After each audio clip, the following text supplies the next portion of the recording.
السلام علیکم ورحمۃ اللہ وبرکاتہ۔ عزیز طلبہ اور طالبات، یہ دہم کلاس کا سمارٹ سلیبس کے مطابق سورۃ الممتحنہ کا پہلا سبق ہے اور صورتوں میں سے یہ آخری سبق ہے اس سال کے 2021 کے اندر جو پیپر ہونے ہیں سمارٹ سلیبس کے مطابق۔ سورۃ الممتحنہ یہ مدنی صورت ہے، 2 رکوع ہیں اس کے۔ ممتحنہ کا لفظی مطلب ہوتا ہے امتحان لینے والی، چونکہ اس صورت میں اللہ رب العزت نے مومنہ عورتوں سے امتحان لینے کے لیے حکم دیا ہے، یعنی جو عورتیں مکہ چھوڑ کے مدینہ آ جاتی ہیں ان کی آزمائش کرنے، ان کے امتحان لینے کا حکم ہے، اس لیے اس صورت کا نام سورۃ الممتحنہ رکھا گیا ہے۔ بسم اللہ الرحمن الرحیم، اللہ کے نام سے جو بڑا مہربان ہے، بہت رحم کرنے والا ہے۔ یا ایھا الذین آمنوا، اے ایمان والو، لا تتخذوا، نہ بناؤ، عدوی میرے دشمنوں کو، وعدوکم اور اپنے دشمنوں کو، اولیاء دوست۔ مومنوں میرے اور اپنے دشمنوں کو دوست مت بناؤ۔ تلقون الیہم، تم پیش کرتے ہو ان کی طرف، تم ڈالتے ہو ان کی طرف، بالمودہ دوستی کے پیغامات۔ وقد کفروا، حالانکہ انہوں نے کفر کیا ہے، بما جاءکم، جو تم لے کر آئے ہو، من الحق، حق سے۔ یخرجون الرسول، انہوں نے نکالا ہے نبی صلی اللہ علیہ وسلم کو، وایاکم، اور تم کو۔ کیوں نکالا ہے؟ ان تؤمنوا، کہ تم ایمان لائے ہو، باللہ، اللہ پر، ربکم، جو تمہارا رب ہے۔ مومنو، اگر تم میری راہ میں لڑنے اور میری خوشنودی طلب کرنے کے لیے مکے سے نکلے ہو تو میرے اور اپنے دشمنوں کو دوست مت بناؤ۔ تم ان کو دوستی کے پیغام بھیجتے ہو اور وہ دین حق سے جو تمہارے پاس آیا ہے منکر ہیں، اور اس باعث سے اور اس وجہ سے کہ تم اپنے پروردگار پر ایمان لائے ہو، پیغمبر کو اور تم کو جلا وطن کرتے ہیں۔ ان کنتم خرجتم، اگر تم نکلے ہو، جہادن فی سبیلی، میرے راستے میں جہاد کرنے کے لیے، وابتغاء مرضاتی، اور میری رضامندی، خوشنودی چاہنے کے لیے۔ یہ ترجمہ کتاب والے نے عزیز طلبہ کچھ آگے پیچھے کیا ہوا ہے، اس لیے اس کا ہم نے لفظی ترجمہ آپ کو کر دیا ہے۔ تو سرون، تم پوشیدہ طور پر بھیجتے ہو، الیہم، ان کی طرف، المودہ، دوستی کے پیغامات۔ تم ان کی طرف خفیہ طور پر، تم ان کی طرف پوشیدہ دوستی کے پیغام بھیجتے ہو۔ یہ ترجمہ ہے اس عبارت کا، تو سرون الیہم بالمودہ کا۔ وَأَنَا أَعْلَمُ، اور میں جانتا ہوں، بما اخفیتم، تم جو چھپاتے ہو، وما اعلنتم، اور تم جو ظاہر کرتے ہو۔ جو کچھ تم مخفی طور پر، پوشیدہ طور پر، اور جو علل اعلان کرتے ہو، علل اعلان، اعلانیہ طور پر، ظاہراً، وہ مجھے معلوم ہے۔ وَمَن يَفْعَلْهُ مِنْكُمْ، اور جو تم میں سے یہ کام کرے گا، فَقَدْ ضَلَّ سَوَاءَ السَّبِيلِ، وہ سیدھے راستے سے بھٹک گیا۔ اور جو کوئی تم میں سے ایسا کرے گا وہ سیدھے راستے سے بھٹک گیا، گمراہ ہو گیا۔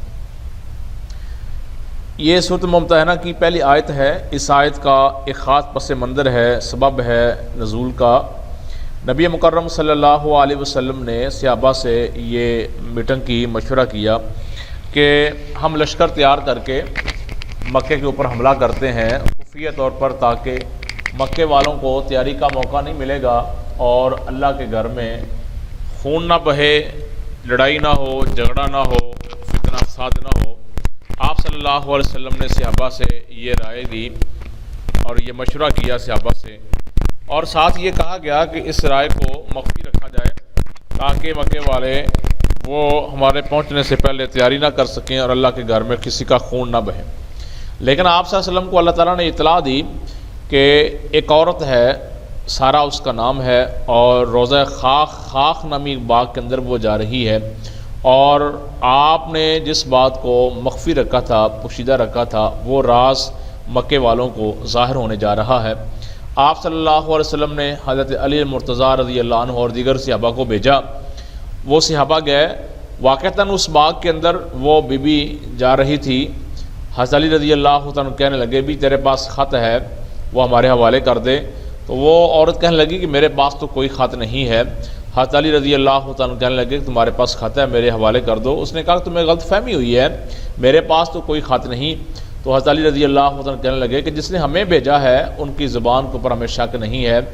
تو اس دھمکی دینے پر اس عورت نے ایک خط دیا، مدینے میں وہ خط لایا گیا، پڑھا گیا، اور نیچے دستخط حضرت حاتب بن نبی بلتا رضی اللہ تعالیٰ عنہ کے تھے، جنہوں نے لکھا تھا مکے والوں کو کہ آپ صلی اللہ علیہ وسلم تم پر حملہ کرنا چاہتے ہیں۔ تو آپ صلی اللہ علیہ وسلم نے حضرت حاتب بن نبی بلتا سے پوچھا بھی آپ نے یہ خط کیوں لکھا ہے؟ انہوں نے ایک معقول وجہ بیان کی۔ تو اس کے بعد اللہ رب العالمین نے یہ آیت بھیجی۔ اللہ نے کہا تم ان کی طرف پوشیدہ خفیہ طور پر دوستی کے پیغامات بھیجتے ہو، جبکہ انہوں نے تم کو مکے سے نکال دیا تھا، تم کو بھی نکالا ہے، تمہارے پیغمبر کو بھی مکے سے نکالا ہے۔ اور اس کے بعد کہا یسکفوکم، اگر وہ تم پر قابو پا لیں، قدرت پا لیں، یکون ہو جائیں گے لکم تمہارے اعداء دشمن، ویبسطوا اور پھیلائیں گے چلائیں گے الیکم تمہاری طرف ایدیہم اپنے ہاتھ، والسنتہم اور اپنی زبانیں، بالسوء تکلیف دینے کے لیے، وودوا اور چاہیں گے لو تکفرون تم کاش کافر بن جاؤ۔ اور اگر یہ کافر تم پر قدرت پا لیں تو ایذا کے لیے تمہارے دشمن ہو جائیں، اور ایذا کے لیے تم پر ہاتھ بھی چلائیں اور زبانیں بھی، اور چاہتے ہیں تم کسی طرح کافر ہو جاؤ۔ اللہ کہتے ہیں کہ اگر تم ان کی طرف دوستی کے پیغام بھیج رہے ہو، ان سے اچھا سلوک کرنے کی کوشش کر رہے ہو، جب کہ میدان جنگ میں اگر یہ تم پر قدرت پا لیں تو یہ تمہیں تکلیف دینے سے باز نہیں آئیں گے، اور ان کی خواہش تو صرف یہ ہوگی کہ تم کسی طرح کافر بن جاؤ، اسلام چھوڑ دو۔ لن تنفعکم ہرگز تمہارے کام نہیں آئیں گی، ارحامکم تمہاری رشتہ داریاں، ولا اولادکم اور نہ تمہاری اولاد، یوم القیامہ قیامت کے دن تمہارے رشتے ناتے کام نہیں آئیں گے اور نہ اولاد کام آئے گی۔ یفصل بینکم اس روز وہیں تم میں فیصلہ کرے گا، واللہ بما تعملون بصیر اور جو کچھ تم کام کرتے ہو اللہ اس کو دیکھتا ہے۔ قد کانت لکم تحقیق ہے تمہارے لیے اسوۃ حسنہ بہترین نمونہ فی ابراہیم علیہ السلام میں، والذین اور ان لوگوں میں معاہو جو ان کے ساتھ ہیں، تمہیں ابراہیم اور ان کے رفقا جمع رفیقی ساتھی دوست، ان پر ایمان لانے والے، ان کی نیک چال چلنی ضرور ہے۔ اس قالوا لقومہم جب انہوں نے کہا اپنی قوم سے، انا براء منکم ہم تم سے لا تعلق ہیں، بے تعلق ہیں، ومما اور ان سے بھی تعبدون من دون اللہ جن کی تم عبادت کرتے ہو اللہ کے علاوہ۔ جب انہوں نے اپنی قوم کے لوگوں سے کہا ہم تم سے اور ان بتوں سے جن کو تم خدا کے سوا پوجتے ہو بے تعلق ہیں، یہاں تک ترجمہ ہو گیا دون اللہ تک۔ کفرنا بکم ہم نے انکار کر دیا ہے، کفر کر دیا ہے تمہارا اور تمہارے معبودوں کا، وبدا اور شروع ہو گئی ہے بیننا ہمارے درمیان، وبینکم اور تمہارے درمیان، العداوت و دشمنی، والبغضاء اور نفرت، اور تمہارے معبودوں کے کبھی قائل نہیں ہو سکتے، حتیٰ تؤمنوا باللہ وحدہ یہاں تک کہ تم ایک اللہ پر ایمان لاؤ، اور جب تک تم خدائے واحد پر ایمان نہ لاؤ تم میں ہمیشہ کھلی عداوت اور دشمنی رہے گی۔ یعنی جب تک تم اللہ پر ایمان نہیں لاتے ہو، بتوں کی پوجا پاٹ چھوڑ کے ایک رب کے پجاری نہیں بنتے ہو، تو ہمارا نہ تمہارے ساتھ کسی طرح کا کوئی تعلق ہے، اور نہ ہی جن کی تم پوجا پاٹ کرتے ہو ہمارا ان سے کوئی تعلق ہے، ہم ان سے لا تعلق ہیں۔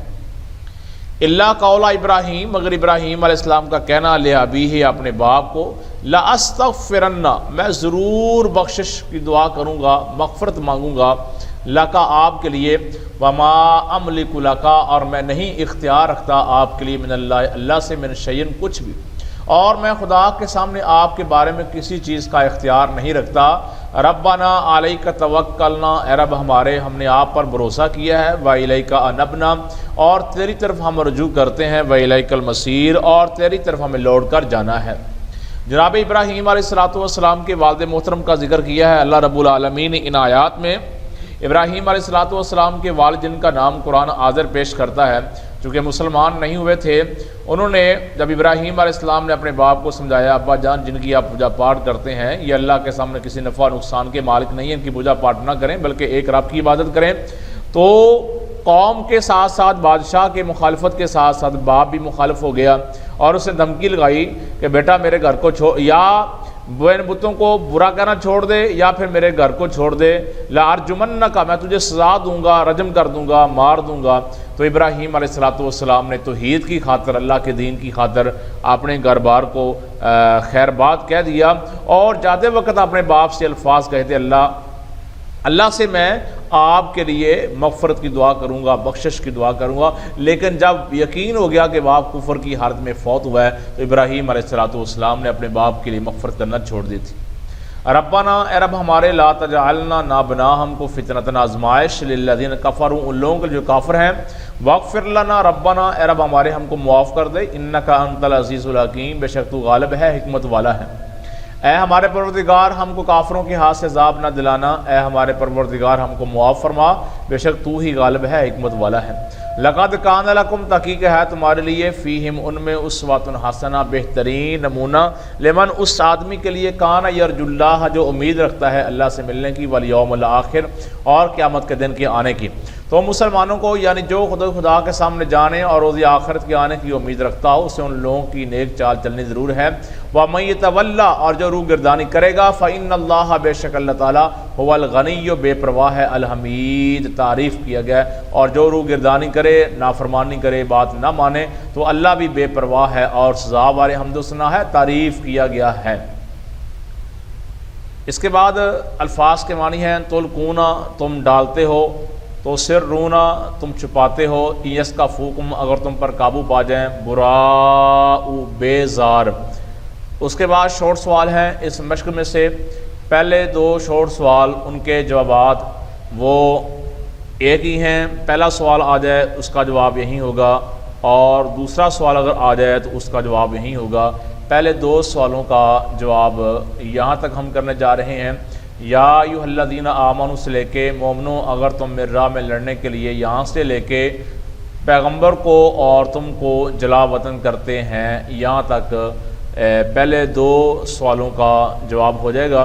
اس کے بعد تیسرا سوال ہے، جب اہل کفر مسلمانوں پر غلبہ پا لیتے ہیں تو ان کا اہل ایمان سے کیا سلوک ہوتا ہے؟ کافر مسلمانوں پر غلبہ پا لیں تو مومنوں سے وہ کیا سلوک کرتے ہیں؟ سوال نمبر 3، اس کا جواب یہ ہے، یسکفوکم یکونوا لکم اعداء ویبسطوا الیکم ایدیہم، اگر یہ کافر تم پر قدرت پا لیں، تمہارے دشمن ہو جائیں، یہاں سے لے کے تم کسی طرح کافر بن جاؤ، یہاں تک اس سوال کا جواب ہے سوال نمبر 3 کا۔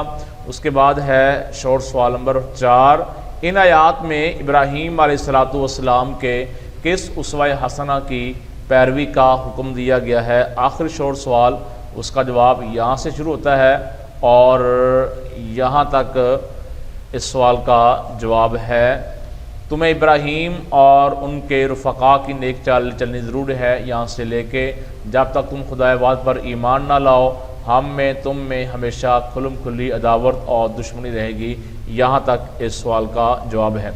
عزیز طلبہ، یہ تھا شارٹ سلیبس جو ہوا ہے، سمارٹ سلیبس جو گورنمنٹ نے کیا ہے 2021 کے پیپروں کے لیے، اس کا مکمل حل اس سے پہلے ہم 4 چیپٹر اپنے یوٹیوب چینل کے اوپر اپلوڈ کر چکے ہیں۔